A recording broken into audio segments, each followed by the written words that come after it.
Good morning, 11th class. So, we are actually on almost the last few important topics of our chapter, the three orders. Now, इस chapter में हमने पहले भी समझ लिया है about all the three orders क्या होते हैं, फिर फोर्थ ऑर्डर का कैसे हम बोलेंगे एक और कैटेगराइजेशन आ गई थी, और ये इसमें टाउन्स कितना इम्पोर्टेंट रोल प्ले किया था, और फिर कैथेड्रल टाउन्स क्या थे। फिर इसके अलावा हमने लास्ट टाइम जो किया था crisis of the 14th century, very very important, यानी जिसमें हमने देखा था कि जितनी भी टेक्नोलॉजिकल चेंजेस हुई थी पास्ट सेंचुरीज में, वो धीरे धीरे क्या होने लग गई, वापस से एडवर्स इफेक्ट होने लग गया, मतलब नेगेटिव उसके इम्पैक्ट होने लग गए। वो तो हो गया टेक्नोलॉजी से रिलेटेड, बट इसके अलावा हमने ये भी नोटिस किया कि इस टाइम पे the world faced again one more, you can से वेरी वेरी डिवास्टेटिंग एपिडेमिक जो था, जो ब्यूबोनिक प्लेग था, जिसको ब्लैक डेथ भी कहा जाता था, और it also spread and it reduced a great population of the people of Europe. और उससे रिलेटेड ही हमने देखा था कि लास्ट में before winding up last class we just understood कि इसके कारण क्या हो गया था कि जो एग्रीकल्चर गुड्स हैं उनके प्राइसेस तो ड्रॉप हो गए थे क्योंकि लोग कम थे खरीदने के लिए, बट इसके साथ साथ एक पॉइंट ये भी था क्योंकि लोग कम थे इसीलिए वेज रेट बढ़ गए थे। तो वेज रेट जो है यानी जो डिमांड कर रहे थे लेबर, वो बहुत ज्यादा बढ़ गए थे। अब just keep this thing in your mind and now we move on to the next topic. So our next topic is social unrest, मतलब सोशल डिस्टर्बेंस, यानी ये जो पूरा क्राइसिस हुआ था इससे सोसाइटी में या जो सोशल स्ट्रक्चर था उसमें क्या मेजर चेंज आया। ठीक है, that is what we will go through today.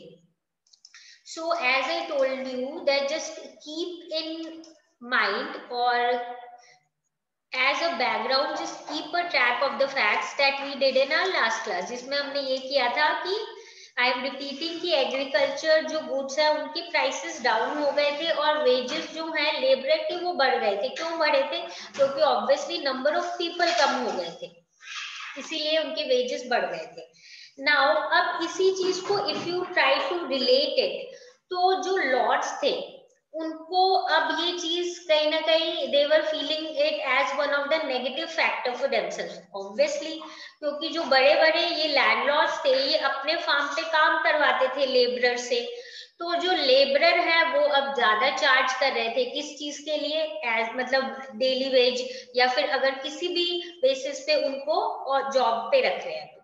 अब एक और चीज देखो, यहाँ पे हमने ये भी बोला है कि एग्रीकल्चर गुड्स के प्राइस कम हो गए हैं, तो यहाँ तो आपको प्रॉफिट कम हो रहा है एग्रीकल्चर सामान बेच के, ऊपर से जो लेबरर है वो अपनी सैलरीज या अपने वेजेस को बोल रहे हैं बढ़ाओ।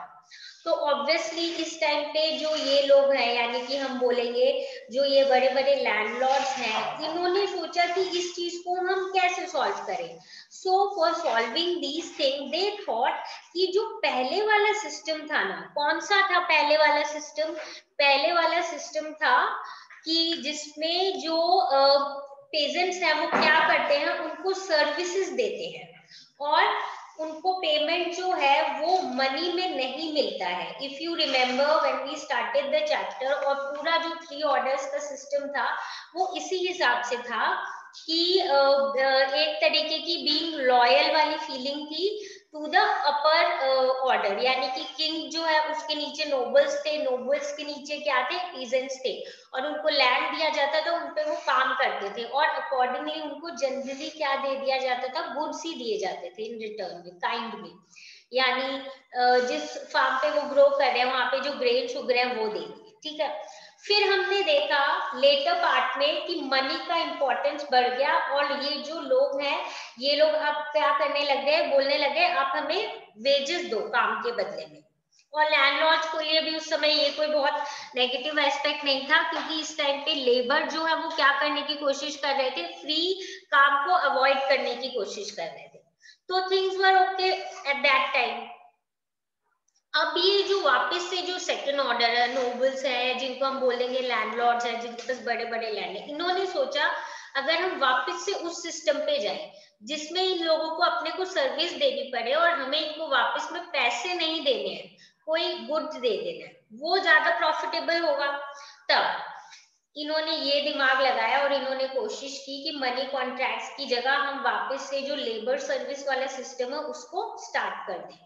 बट ऑब्वियसली क्या पेजेंट्स अब इसके लिए एग्री होंगे? नहीं, बिकॉज अभी तो देवर इन गुड कंडीशन, अभी भी और उससे पहले भी, कि जो पहले वाला सिस्टम था जिसमें सर्विस दे रहे थे और मेन को इनको प्रॉफिट नहीं था, उससे तो बहुत अच्छा इनकी कंडीशंस हो गई थी after coming of the end more use of money. तो they did not wanted to go back to the earlier system. और स्पेशली जो बेटर एजुकेटेड और जो ज्यादा प्रॉस्पेरस थे पेजेंट्स, उन्होंने बहुत ज्यादा इसके अगेंस्ट क्या किया? प्रोटेस्ट किया। और जो प्रोटेस्ट था वो एक शांत वाला प्रोटेस्ट नहीं था, पीसफुल प्रोटेस्ट नहीं था, it was a violent protest कि we do not want to be again you can say clutched इन, या उसमें हम वापस से फंसना नहीं चाहते पहले वाले सिस्टम में। तो इसके लिए they have given us few of the examples जो पेजेंट रिवोल्ट्स हुए थे। 1323 में हुआ था इन फ्लैंडर्स, 1358 में हुआ था फ्रांस में, एंड 1381 में हुआ था इंग्लैंड में। ठीक है, नाउ ऑब्वियसली जब ये रिवोल्ट कर रहे हैं तो दीज पीपल दैट मीन्स जो अपर क्लास है या जो लैंडलॉर्ड है, ये ऐसा तो नहीं है कि एकदम गिव अप कर देंगे। Obviously they had more resource, they had more money, so they will not give up that easily. इन लोगों ने इन रिबेलियंस को क्या कर दिया था? टोटली क्रश कर दिया था। They were able to crush these rebellions. But इससे एक चीज जरूर क्लियर हो गई थी कि ये जो लोग हैं, आई मीन जो पेजेंट्स है, वो अब इजीली इस चीज में वापस से नहीं फंसेंगे, यानी जो पहले वाला सिस्टम था जिसमें इनको सर्विसेज देनी थी, because they had already enjoyed the prosperity in terms of economic freedom you can से in the earlier time period. तो ऑब्वियसली ये लोग अब रेडी नहीं थे इस चीज को वापस देने में, and they were very reluctant that we will not be accepting the earlier kind of system, and we will take money only in return of services। अब सिर्फ इस अकेले के कारण ऑब्वियसली इनको पता चल गया था ये जो फ्यूडल रिएक्शंस की, जो ये पेजेंट्स है, ये ओल्ड फ्यूडल रिएक्शंस के according they will not be in any condition ready to go back to the earlier kind of system, and they said that we will not be ready to reimpose it, we will not accept it at any condition। और money, इसके साथ साथ एक चीज तो है कि pageant section जो वो टोटली एक तरीके से एडमेंट था कि हम नहीं जाएंगे अब पुराने वाले सिस्टम पे। सेकेंड पॉइंट क्या था कि अभी तक मनी इकोनॉमी जो है वो इतनी ज्यादा एडवांस हो गई थी कि अब उसको रिवर्स करना वाज ऑलमोस्ट इम्पॉसिबल। यानी you can say the use of money as a you can say as a thing of exchanging items was become, you can say it became so important कि अब उसको हटाना, कि यानी somewhat कहीं से वापस बार्टर सिस्टम लाना, या फिर आप काम करो और उसके बदले में आपको कुछ सामान देना was almost impossible। तो ऑब्वियसली दो ये जो लॉर्ड्स है इन्होंने रिवोल्ट्स को तो क्रश कर दिया था, बट नाउ दे न्यू कि अब ये वाले जो हमारा पुराना वाला सिस्टम था वो अब हम लोग वापस नहीं ला सकेंगे, चाहे हम कितना भी ट्राई कर ले, और जो हमारी पहले वाली प्रिविलेजेस थी those can not be you can say return, या फिर पुराना सिस्टम एज इट इज पुराना वाला नहीं फॉर्म हो पाएगा।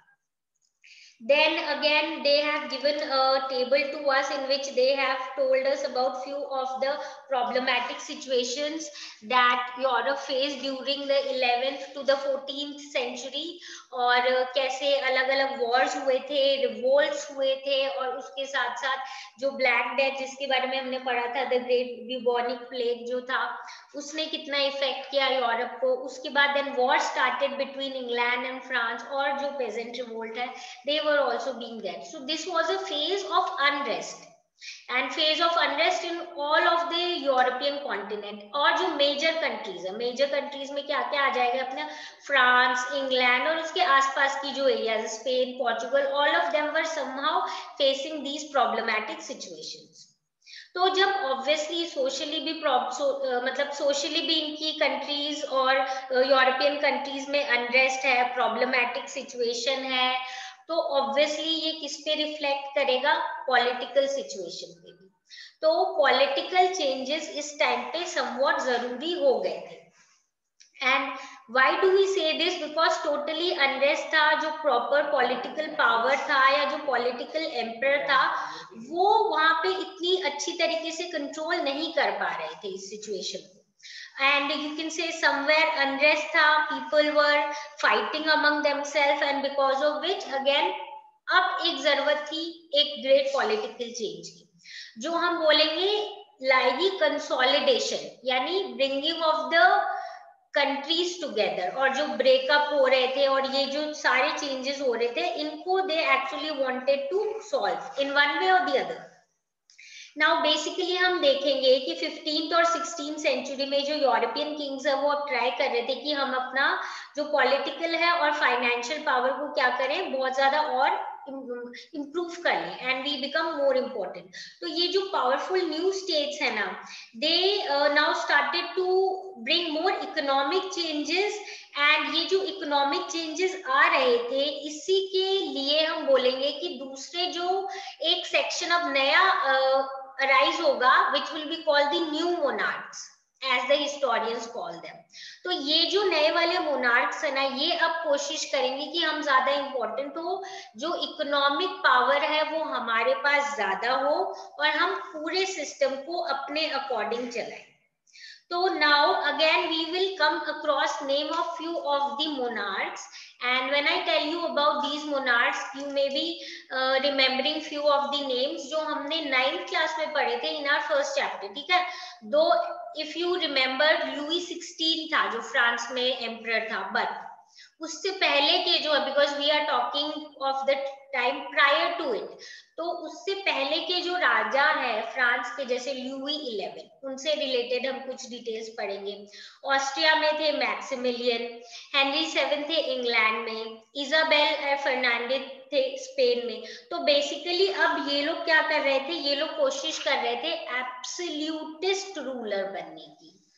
एब्सोल्यूटिस्ट रूलर का क्या मतलब होता है, इसका मतलब you have the total power, nobody can question you, you can do whatever you wish to, and there is no any authority which can actually question you, या आपको even they can suggest या कि आपको इस हिसाब से ही government चलानी है। No, it is totally the will of the ruler himself, whatever he wishes he will do, nobody is there to stop him। तो अब ये लोग यहाँ पे क्या बन रहे थे, एब्सोल्यूटिस्ट रूलर्स बन रहे थे, ऐसे मोनार्क बन रहे थे जो अपने अकॉर्डिंग ही सारा रूल और रेगुलेशंस फॉलो करेंगे। अब सिर्फ बोलने से तो एब्सोल्यूटिस्ट रूलर आप बन नहीं सकते हो, इसके लिए आपके पास कुछ ऐसे पावर्स होने चाहिए कि you stand above all of them. तो सबसे पहली चीज तो इन्होंने क्या की, ऑर्गेनाइजिंग स्टैंडिंग आर्मी। अगेन इसको रिलेट करो पहले से, हमने क्या बोला था, ये जो नाइट्स थे जिनको वो रखते थे बेसिकली ताकि आप नोबल्स को काम दे देते थे कि आप इन नाइट्स को प्रॉपरली ट्रेन करो फॉर दी वॉर्स, और हमें जब भी जरूरत होगी तब आप हमें इनको दे देना। बट अब ये लोग अपने लेवल पे ही डायरेक्टली क्या कर रहे थे, आर्मीज को स्टेशन कर रहे थे, उनको प्रॉपर सैलरी जैसे दे रहे थे, उनको ट्रेनिंग दे रहे थे, उनको स्किल दे रहे थे, इक्विपमेंट्स दे रहे थे, so that they are very strong, and if a situation arise then they are ready to face the war, and obviously और बहुत अच्छी तरीके से सामने वाली जो कंट्री है या जो भी आपका एनिमी है उसको आराम से डिफीट कर पाए।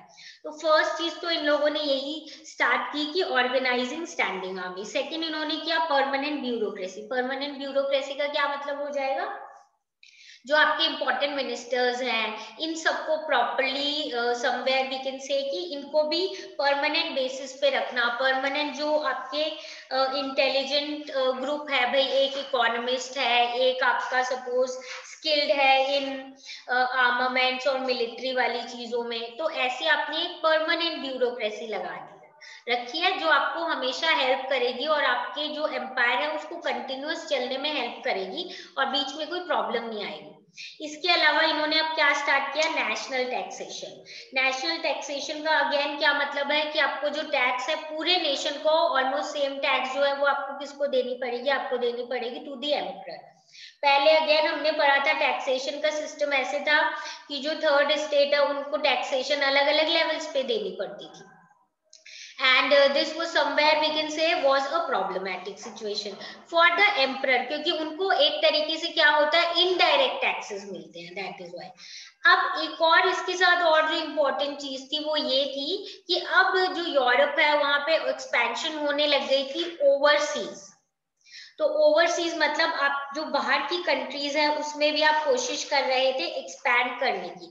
सो if you are trying to expand in the areas beyond your countries, obviously आपका पावर क्या बढ़ेगा, पावर क्या होगा, बढ़ेगा, क्योंकि आपके पास एक्स्ट्रा रिसोर्सेज आ रही है, आपके पास एक्स्ट्रा टेरिटरी आ रही है। और वी ऑलरेडी नो कि एम्परर जो है ऑलमोस्ट उनका ये दिखाने का कि हम लोग ज्यादा पावरफुल है या अपने पावर को और बढ़ाने के लिए उनको ऑब्वियसली एक्सपैंड करना ही पड़ता था।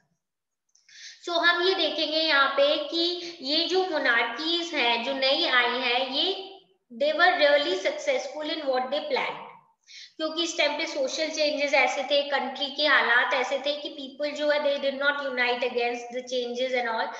और ये जो मोनार्कीज है इन्होंने इस टाइम का एडवांटेज लेके they became very very important and they became very very powerful। अब इन लोगों ने कुछ पावरफुल होने के बाद 12th-13th सेंचुरी में इन्होंने ये भी किया कि इन्होंने कोशिश किया कि जो फ्यूडल सिस्टम है कौन सा वाला, लॉर्डशिप और जो हमने वैसलेज वाला पॉइंट पढ़ा था, बेसिकली उसको तो इतना इंपॉर्टेंस नहीं दे रहे हैं और ये कोशिश कर रहे थे कि इकोनॉमिक ग्रोथ ज्यादा हो ताकि ऑब्वियसली जो राजा है वो ज्यादा पावरफुल हो, बिकॉज किसी कंट्री की इकोनॉमी प्रोग्रेस होगी तो obviously the monarch will be at the you can से साइड ऑफ प्रॉफिटेबल साइड। अब ये लोग कंट्रोल करने लग गए और कोशिश करने लग गए कि हाँ हम जो है हर सेक्शन ऑफ सोसाइटी के ऊपर, चाहे वो पावरफुल सेक्शन हो चाहे नॉट पावरफुल सेक्शन हो, यानी चाहे वो नोबल्स हो चाहे वो पेजेंट्स हो, सबके ऊपर हम लोग क्या कर ले, कंट्रोल कर ले। एंड अब वो लोग ये भी जो मैंने पहले भी बोला था, इन्होंने अब स्टार्ट कर दिया था आर्मीज जो प्रोफेशनली ट्रेन थी और इसके अलावा गन्स, आर्टिलरी, सारे जो वेपन्स हैं उन पे फोकस करने लग गए थे। एंड ये यही चाह रहे थे कि हमारा जो पावर है almost should increase as far as possible, जितना ज्यादा हो सकता उतना पावरफुल हमारा पूरा सिस्टम हो जाए and nobody should be able to remove us from our this particular position. और हम यही देखेंगे कि इनिशियली थोड़ा सा इससे रिलेटेड क्या आएगा, रेजिस्टेंस आएगा। और रेजिस्टेंस किससे आएगा, एरिस्टोक्रेटिक क्लास से, बिकॉज एरिस्टोक्रेटिक क्लास है जो पहले बहुत ज्यादा पावर इंजॉय कर रही है, पर अब धीरे धीरे क्या हो रहा है, उनका जो पावर है वो समवॉट रिड्यूस हो रहा है। So we can say that their power is being reduced, so that is why we can say that these people were a bit unhappy with the changes that were happening in the whole system, basically political system में। अब ये monarch है, इन्होंने सोचा कि हम लोग powerful होने के लिए सबसे पहले तो इन्होंने टैक्सेस इंक्रीज करने की कोशिश की, ताकि अगर हमारे पास अच्छे रेवेन्यू आएंगे तो हम अच्छी आर्मी मेंटेन करेंगे, अच्छी आर्मी मेंटेन करेंगे तो हम अपने एरिया को फॉरेन आर्मी से डिफेंड कर सकेंगे और हम अपने पावर को बढ़ा भी सकेंगे। इसके अलावा जो इंटरनल रेजिस्टेंस हो रहा है, इंटरनल रेजिस्टेंस मतलब कंट्री के विद इन जो उनके खिलाफ आवाज उठा रहे हैं, उनके खिलाफ प्रोटेस्ट कर रहे हैं, उनको भी क्या कर सके, उनको भी कंट्रोल में रखा जा सके। उसके बाद सेंट्रलाइजेशन, यानी एक तरीके से ये जो हम बोलते हैं कमिंग ऑफ मोनार्की, ये क्या हो गया, ये एक तरीके से सेंट्रलाइज पावर होगी, यस और नो। व्हाई सेंट्रलाइज्ड, बिकॉज अकेला जो मोनार्क है वो पूरे एरिया पे क्या कर रहा है, कंट्रोल कर रहा है, जितना भी एरिया उसके अंडर है। तो यानी सेंट्रलाइज सिस्टम हो गया। तो सेंट्रलाइज सिस्टम जो है it did not obviously occur without resistance, क्योंकि एरिस्टोक्रेसी अभी इससे थोड़ी सी अनहैप्पी थी क्योंकि उनके जो पावर है वो कम हो गए थे। तो हम ये बोलेंगे कि ये जो टाइप ऑफ ऑपोजिशन हो रहा था मोनार्की के अगेंस्ट, इसके साथ साथ एक और जो हम बोलेंगे ऑपोजिशन का पॉइंट था वो टैक्सेशन वाला भी था। बिकॉज एज वी थॉट कि एज वी हैव सीन कि टैक्सेशन जो है it was also being increase. Now इस चीज के लिए एज आई सेड कि ऑब्वियसली प्रोटेस्ट तो होगा ही। तो इंग्लैंड में रिबेलियन बहुत सारे हुए, बेसिकली 1497, 1536, 1547, 1549, 1553। इसके अलावा लुई 11 जो है उसको भी एक लॉन्ग स्ट्रगल करना पड़ा, basically against the people who were again aspiring to be the next important political power, जैसे कि ड्यूक्स और प्रिंसेस के अगेंस्ट। जो लेसर नोबल्स थे वो भी समवेयर रेजिस्टेड कि ये जो अचानक से सारा पावर किसी एक मोनार्क के अंडर आ गया ये। और साथ साथ रिलीजियस वॉर्स भी चल रही थी फ्रांस में around in 16th century, basically between the royal privileges and the regional liberties. Yani again, just keep in mind, if one section of the society is becoming very powerful, obviously the other sections who were earlier more powerful will protest against it. हम देखेंगे आगे कि कैसे पहले तो ये protest कर रहे हैं, but later on with the situation we will see how things will be accepted because of the situations. And somewhere your personal, you can being important और पर्सनल इम्पोर्टेंस के साथ साथ नीड्स की आपको जरूरत है, हाँ, उनकी अप्रूवल की, ताकि आप जो है वो एक अच्छी लाइफ लीड कर सके। बिकॉज चाहे कुछ भी हो, अब by this time monarchy is becoming very important, and people will have to accept whatever they say, because not only they are becoming powerful in every which way, but the most important thing is they are true, because they have a very skilled army and a lot of warriors, तो obviously थोड़ा मुश्किल हो जाता है to raise a voice against them। तो इससे related और जो है that we'll do tomorrow, and tomorrow we'll be able to complete this whole chapter. We are just left with a little portion of this political change itself. So when we start the class tomorrow, we'll just have a brief summary of this portion again, and then we'll wind up the chapter. So this is it for today. If you have any problem, come with your problems and we'll solve it in our next class. Just give this portion a reading and try to find out the problems if you have, and bring them so that we can solve it. So now we'll meet in the next class.